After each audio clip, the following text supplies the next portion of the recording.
Everglades, here we come. Damn, you see what that Subway look like? I would not eat there. Got the gas station with the Subway? Absolutely not. Absolutely not. Take me to the real Subway.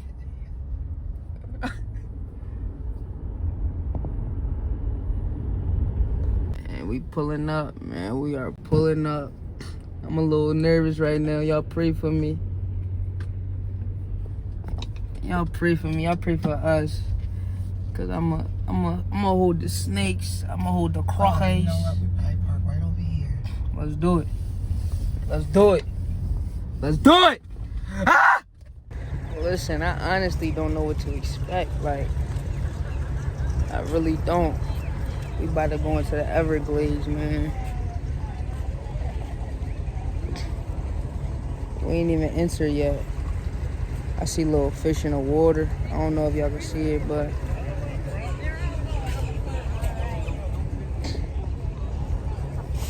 y'all pray for me.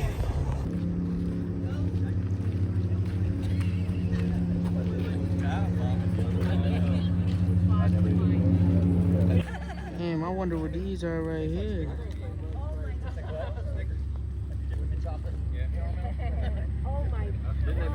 I think they made a horror movie about that. Wow. I have a nightmare.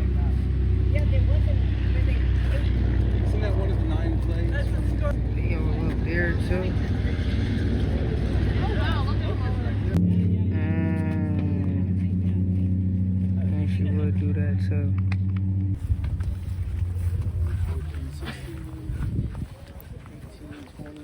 22. Good morning. Hi, buddy.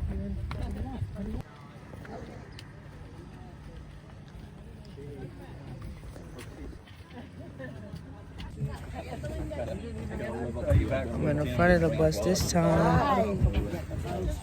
They not putting me to the back of the bus. I'm sure.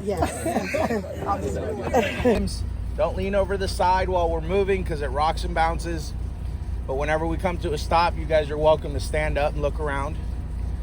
If you guys have any questions, just keep them to yourselves. Too early. Not doing that yet. No, feel free to ask. If you see anything you want to get a picture of, just let me know. The first part of the trail is really bumpy. It's getting really hot out there. So we're going to scoot across the prairie without really stopping. Once we get in the shade, we'll slow down and we'll talk more. Okay. Everyone good? Yes. Oh, this getting a little bumpy for her.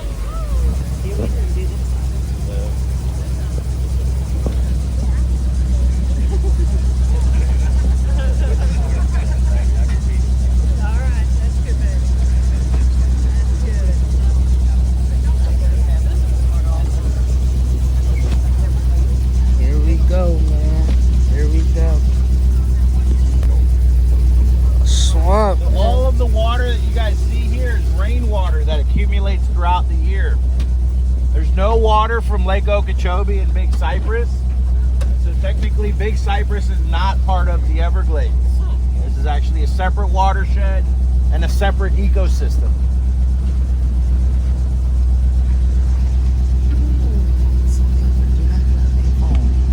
That's why I got it on here. pythons infested this area. Yes, mine. Yeah, that's all over South Florida. Yes, mine. Pythons have infested this area. Pythons have infested this area. I repeat, pythons have infested this area. Stay down.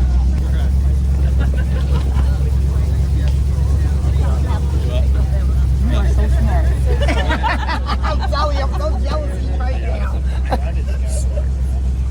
It'll be hot, but It doesn't matter. I would rather be hot.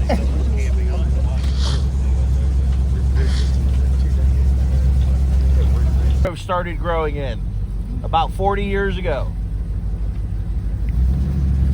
I'm taking this into the wilderness. Y'all bring the dirt in for this road, or is it normally that compact? We've been driving this road. Dead animals.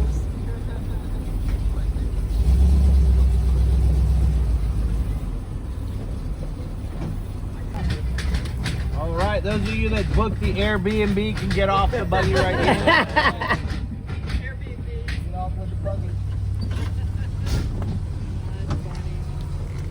So down here we have the Seminole and the Miccosukee Indians, and these are the traditional structures that they lived in. They're called Cheekies with a CH. The Cheeky up front with the windows would have been the cooking hut. They would have built a fire on the ground and cooked over the open fire, and the smoke would rise and billow out through the windows. So those are actually chimneys on there. The other Cheekies around it would have been the sleeping huts. In a permanent camp, those would have a wooden platform about 3 feet off the ground. That would give them a dry living space. But they would actually sleep in the top part of the Cheeky. There's a loft up there, so it would have had a ladder going into the top.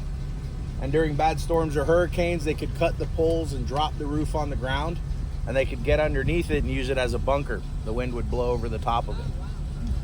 This is a replica of a camp that was built by some local families so that we could teach their history. Wow, that is awesome. And through here we have willows and maple trees as we enter the cypress strand. Oh, red shoulder hawk.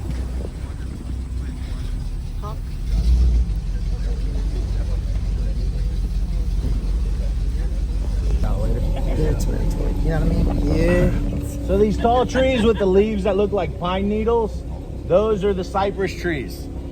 The cypress are an ancient tree species. They're related to the redwoods and the sequoias. And so these trees can live for almost 3,000 years. They can grow over 120 feet tall and over 30 feet around the base. An ancient cypress can be bigger than this swamp buggy around the bottom. Wow. Some history for you. Wood make it resistant to rotting from moisture, and the bugs don't like to eat it. It's from the cedar family. So it was a highly sought after lumber. But this is all federal land around us now, and the trees are protected here.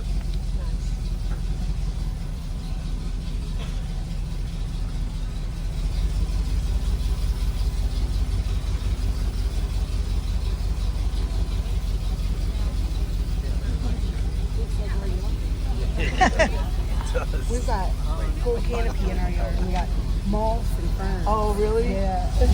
Yeah, Gregory. Absolutely.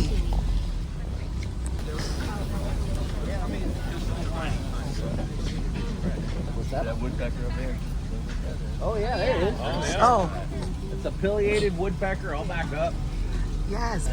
We've got 3 or 4 of them that live back here, and that's the newest nest in the area that we know of. You see that I don't big even hole see up it. there?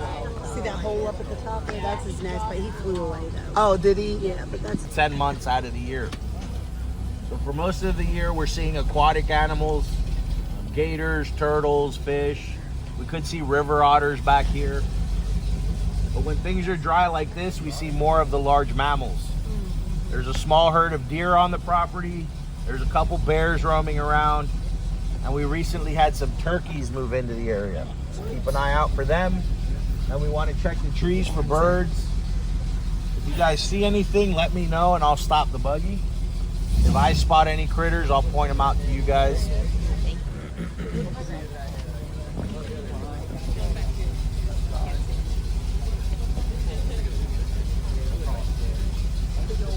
Other palm species were brought here by man. I like the big marquee at the back. It's like our trees.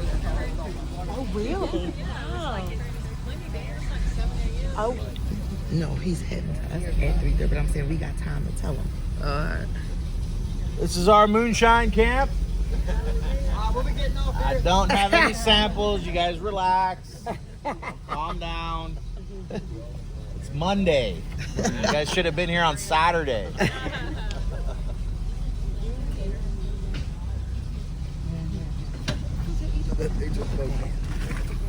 You guys can stand up if you want to take a look around. This camp dates back to the logging era. This property was owned by a logging company up until 1950. That's when the Wooten family bought it. And they started doing tours in 1953. So in the 30s and 40s, the loggers were also hunting big gators and trapping furry animals out here. And they used this camp to clean and store the skins. This was an actual campsite. Once they had a big pile of skins and furs, they would take them to Everglades City and they would sell them at the general store. That big skull that's hanging on the shed was a 14-foot gator. And that was average for what they hunted back then. Nowadays, that would be considered a giant gator. Wow. There's more broken skulls and jawbones scattered around the camp. And then there's the moonshine still. There's a long history of moonshining and bootlegging and drug smuggling here in the Everglades. But we don't make moonshine anymore. We just make hand sanitizer now. All the old drug smugglers became airboat captains. We don't do any of the illegal stuff anymore. What do you got down there? Keep it clean. What about the swamp buggy drivers? Well, that was before my time, so. Yeah, don't feed the hitchhikers, guys. Oh, good luck. Yeah, thank you. Survey? What are they doing? Survey? So they're Conservation. python trackers. Python? Yeah. So the USGS and the University of Florida are the ones that are doing the study. They take pythons and they implant radio transmitters in them and they release them into the wild. And then every couple weeks they have to go out and find that snake. So that's what they're doing. They're going to walk out into the woods and using that antenna, they'll home in on the general area. I think they can get within like 15 feet. And then they pretty much have to dig around in the bushes and find her. Yes. They've recently eaten a deer. Little deer fawn, yeah. Yeah, I've never had one drop in the buggy yet. No, not yet. We could get lucky. Not out of the woods yet.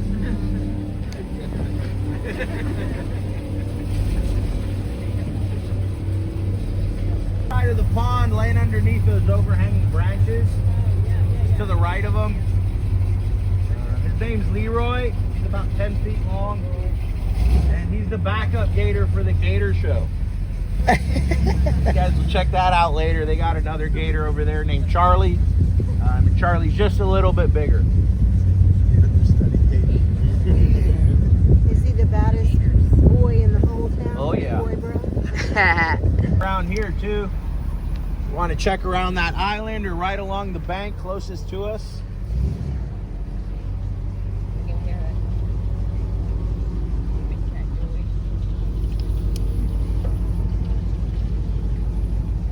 See one out there.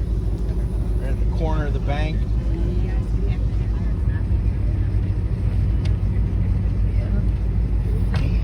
Right there, he's just sticking his head out. It's like, Right here? right there and right there. He's just Like a sticking- rock. Yeah. Yeah. Right there. Sticking his nose out. Want to get in? I'll get in.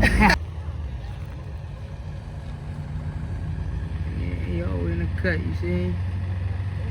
And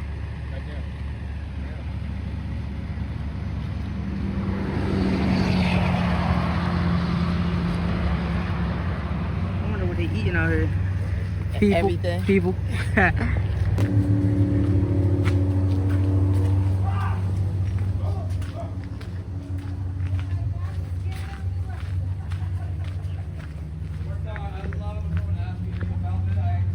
Alligator show.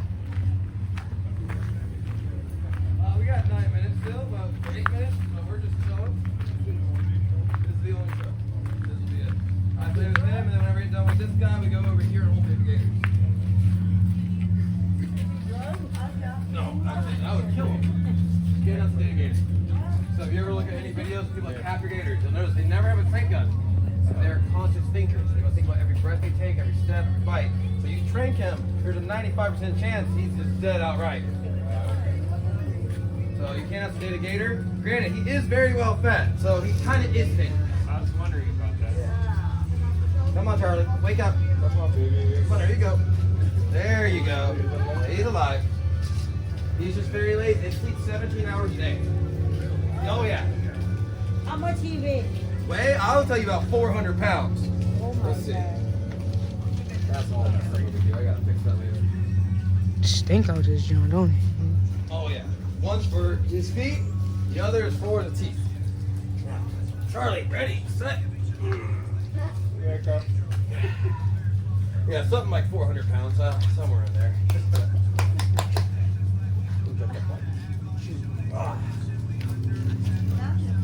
He tripping.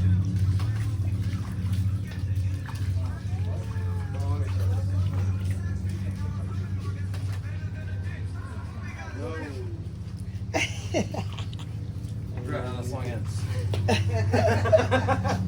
Talk about loving the earth and the planet, and in the end it gets really wild. How you doing, Charlie?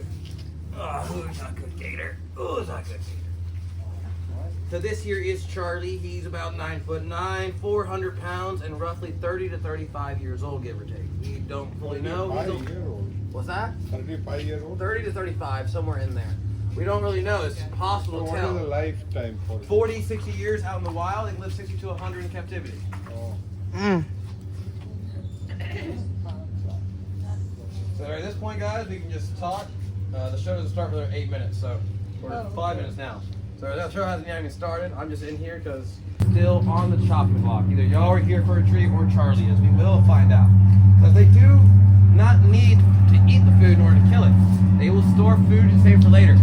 But he isn't that bad of a gator. I can walk up to his face and give him a kiss. Well, he's keeping his eye on me. He cannot see me dead center. So as he keeps turning his head, he's trying to keep his eyes on me. But once he turns his head all the way, here we go. Can't see you there. Wow. But guys, remember he is still an American alligator, not a French. You don't want that taste in your mouth, I promise. But if you do see one out in the wild, please stay a safe distance back. Like I said, they should be more afraid of you than you are of them. So while you're staying a safe distance, staying a safe distance back, do what she's doing right there. He's doing right there. Grab your cell phone, take a picture, take a video, or you have some real fun. Go on Facebook Live, get ready, start getting tears working, start acting like you're being chased, scream and cry. You will blow up on social media. Just as long as not a voice in your head tells you go over and play with it. This is called natural selection. I cannot help you. You cannot help me.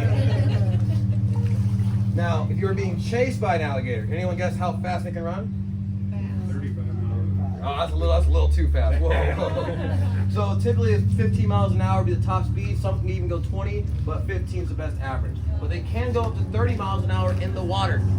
Now for humans, the fastest human runs 27 miles an hour on land, so we can outrun them. Fastest human in the water, 6 miles an hour. So yeah, don't, if you see one, get out. But if you're being chased, how do you get away from a gator? Pretty please. What if I give you a kid? There we go. Come on, all right. I promise. You have 2. You have 3 kids. Oh, there's a third one. All right. Which one to give up? Charlie, we got one for you, buddy. Open the skull, dead center where the brain cavity is. Notice the soft spot, kill spot, quarter spot. Shoot, stab there. You will save yourself or someone else. He doesn't understand. Sorry, let go. It won't happen again. Just eat, sleep, and repeat. But with all this out the way, we need to open the mouth up now and check inside. So you should see 40 teeth top, 40 teeth bottom, 80 in total. These regrow back over and over. 3,000 to 5,000 teeth throughout a lifetime. Now take a look at the back of the throat. You should be able to see my ex-girlfriend waving at you. But if not, the throat is closed off, known as the epiglottis. He keeps it closed so he doesn't drown. Yeah, so that stays closed off. He can use his tongue to move it forward and back, open and closing it. You can move it left and right, but it will never stick out. Tongue works like a trap blade. Drop of sweat touches it in my hand, he can slam shut about 2,000 psi. The largest alligator is 3,000 plus. Now, once you know all these fun facts, you sign all the waivers, and the most important part, you're stupid enough. You can have a bit of fun.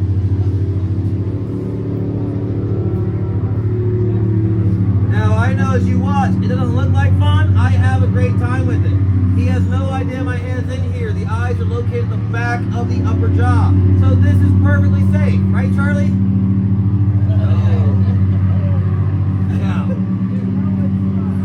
After a while, though, this will get boring for you. So you gotta spice things up, figure out what the buttons do. You'll see he flinches, but he doesn't shut. We move on to the gums. As long as you're fast enough, he still doesn't shut. Now, does anyone know why he's not shutting? What's that? He cannot see. Well, that is a one reason. What was that over here? He cannot see. Nope. I'm holding it. I'm holding him open. That's as simple as it is. Say that. I keep touching. As long as I don't let go, that mouth will stay open. The lower jaw cannot move. The top jaw maneuvers it. Now, if you're wondering why I do this, he is the closest thing to a Pokemon I can ever get to. Now, for the gator show itself, this derives from the Seminoles, Miccosukee, and the Calusa. They would go out and capture gators with their bare hands and a rope. They find the gator they want, they're gonna grab its tail, pull on it, make it attack over and over, trying to tire it out. Once they felt like it was a little tired, they jump on the back, test their handiwork out, fight it a little more. Once it's relaxed, you can now tie a rope around his jaws. In order to do that, you wanna hold it shut with your chin. And you have yourself a gator. From here, you want to take his arms, tie him behind his back. Make sure to read him his rights and look out for the tail. It's too easy, right? Now, eventually, white people did move down here, and the Seminoles taught them how to do this. That was some of my ancestors. Now, if y'all see any photos of them, I apologize, but their facial hair didn't look the best. I was always wondering why. Learned out, they used to use alligators to shave. That's all their equipment up north. So what they did is they found the gator, they had to open his mouth, put your chin right here, and wait for the nice clean cut. Gentlemen, no shaving cream required.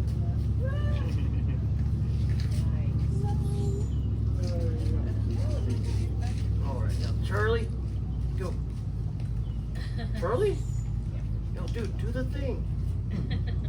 Guys, I apologize, he is a bit stubborn, but I know how to speed things up. Here we go, Charlie, you ready? Come on. I know you want them. Alright guys, any questions about natural selection? Guys, for your safety, I put it back in the water. Please feel free to pet, they enjoy it. And rule number 3 is to have fun. Once you are done holding the baby gator, pass it to the person behind you. I will be nearby to help for anyone who needs help. You want to hold the chest and the tail. But look out for this gator hold. That's how Gatorade made. Is it the boat? Is the boat? Level 20, so we got 8 left. This here is Billy. Look, she gonna pass it to you. Doesn't want to get out. He's having issues. But yeah, it's freaking crazy out here. My grandfather's doing it, and we just learned how to handle it. Gotcha. But it is what it is. So they're actually very docile creatures. Before I worked here, I actually worked in the national park for a few years. Okay. And that's where I got all my gator info, and plus watching documentaries. So this is like your passion. I love it. Don't love this place. Got you. I love gators, and that's why I stay. Got you. But if there could be changes done, there's more room. Don't want this here. I want to make this. I'd rather have this be a little smaller He doesn't feel container, so they can live and have a better life. Sorry, I have a hard time with cameras sometimes. It gets a little nerve wracking. Oh, I understand. I have terrible anxiety. I bet.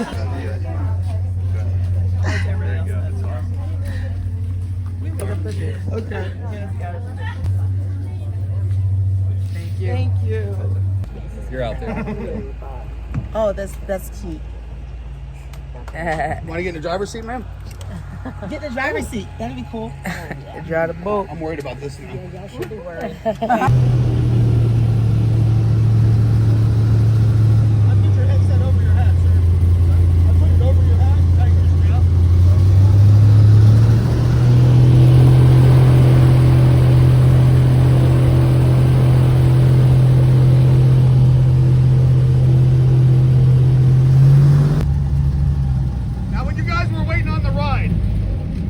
By the ticket booth's 40 feet deep, spring-fed fresh water. The water out here is brackish. It's a mix between fresh and salt, all right? Alligators migrate out here. They sun, they feed, they make their way back to that pond at night, all right? Everybody's good? All right, let's go get moving.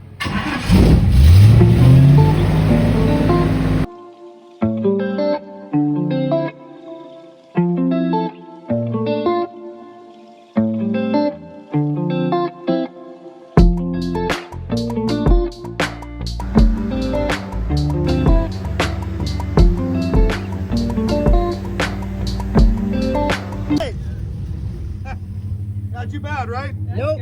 All right, where is everybody from? Philly. Charleston. Asheville, South Carolina. Fort Mill, South Carolina. Sorry. All right, guys. Normally I do the small boats, which is a 50-minute ride. This is going to be a 30-minute ride. What do y'all know about the Everglades? Alligator. Alligators, just stacked on top of each other. And we're in them, I think.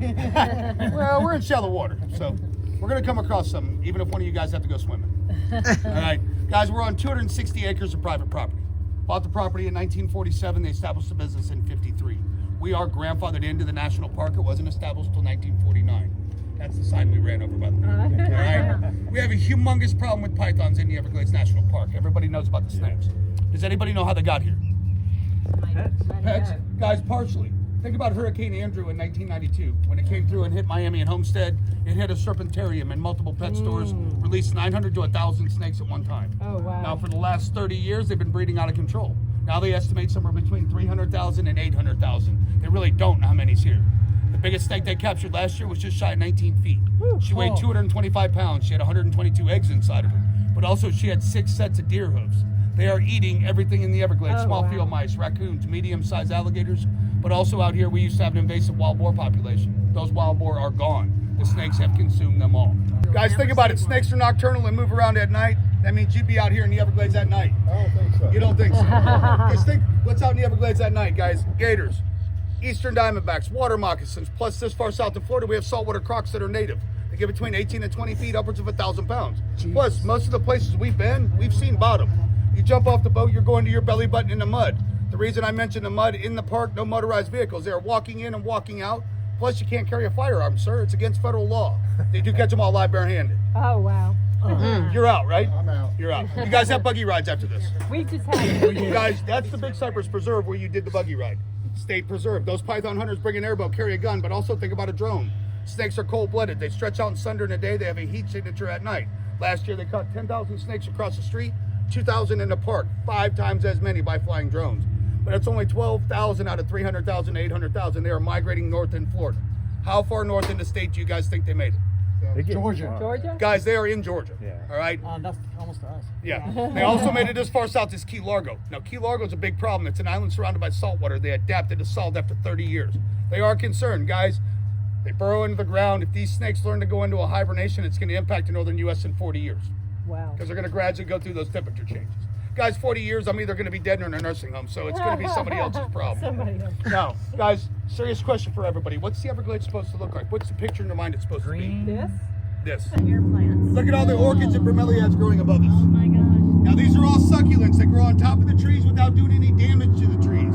They also reproduce by spores. Bird lands on there, gets a spore on its foot, it's going to land on another tree and transfer those spores. Now, they do flower spring and fall, because sometimes in South Florida, it's kind of hard to tell what season it is, and that's the way we know. Now, this does look like the coastline of Florida. We haven't even hit the height of summertime yet, guys. By about September, we're going to be 115 with the heat index and about 90% humidity. That's where you sit on the seats and you're miserable. That's hard. Like, subscribe, and ring that bell notification for more vlogs. Let's get it!